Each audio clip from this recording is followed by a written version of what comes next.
Well, that speech by President Uhuru Kenyatta ending the 2019's Mashujaa Day here in Mombasa, where the group behind me is very ecstatic about what has happened, and the speech by President Uhuru Kenyatta, though not capturing mostly what people expected it to capture and sticking to the script. He has actually read everything that had been written down for him, despite a promise he had made earlier, saying that immediately he is done with the written speech, he is going to delve into another speech, what we do call the off-cuff. But President Uhuru Kenyatta choosing not to go that direction and just sticking to it and culminating it with awarding Eliud Kipchoge with the highest honor, the highest presidential honor.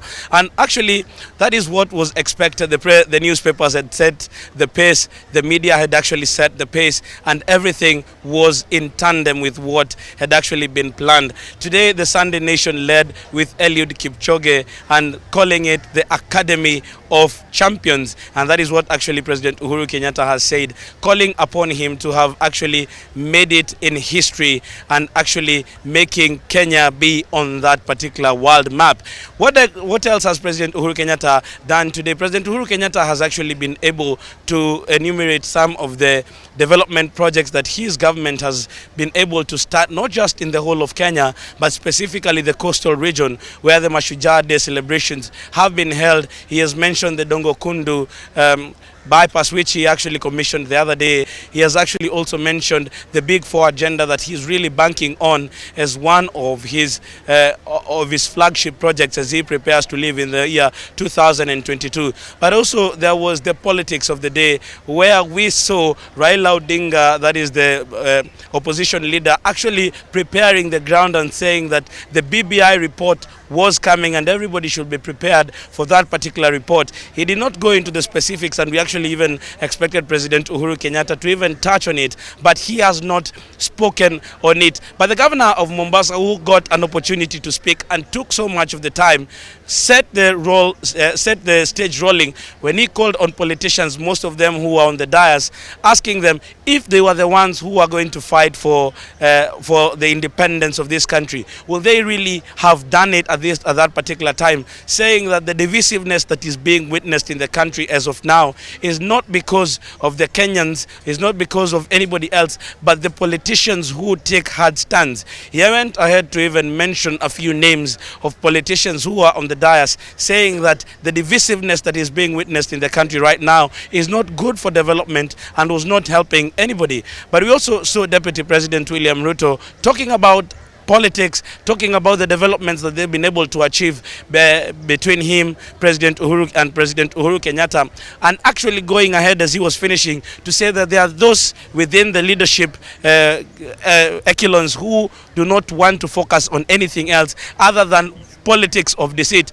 Now, we know the Deputy President, every time he mentions that, it is in relation to opposition leader Raila Odinga, and today he was seated next to him. He was seated actually on the same podium, and he repeated the same words. So it is actually a game of political musical chairs, and whether they will be living towards what they have said. President Uhuru Kenyatta has also gone ahead to enumerate a number of people, including Peter Tabichi, the teacher who won worldwide accolades with regards to his teaching profession and what he's instilling in students. And he says that Kenya is on the map, and it is because of the people who do good.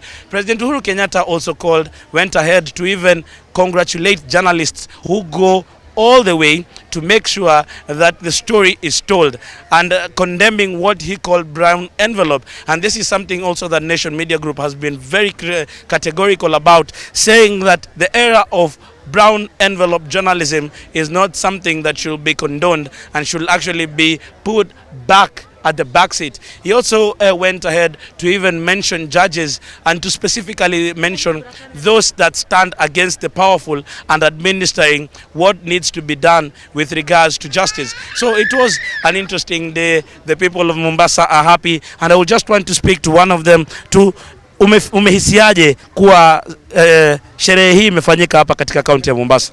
Leo imekuwa siku njema sana. Tumeshukuru sana kwa sababu vile hii sherehe imeletwa hapa, na hata tunayo furaha sana kwa ajili ya mashujaa vile imeletwa hapa Mombasa. Tumesikia tuna raha sana, tumemwona Eliud Kipchoge Keino. Lakini mimi kama dereva, mimi ni dereva wa masafa marefu. Sijaona president akiguzia kuhusu mambo ya SGR ambayo pia imetuaffect kama madereva hapa Mombasa. Na ni swala labda atalizungumzia katika mikutano mingine, huenda labda hawajapata suluhu. Lakini ulisikia vipi kuona ndege zikipita, zile meli zikipita, zile za serikali, ulisi vipi? Nilisikia raha, lakini tulikuwa tunafinywa kule kwa line.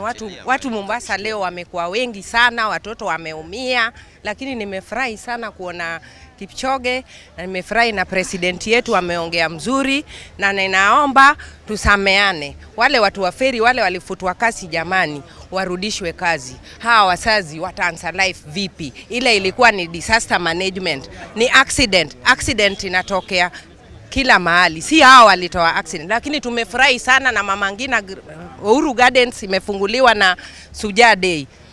Asante. Well, Eliud Kipchoge being the highlight of the 2019 Mashujaa Day celebrations, and Uhuru Kenyatta, President, calling on everybody to practice being a Shujaa in their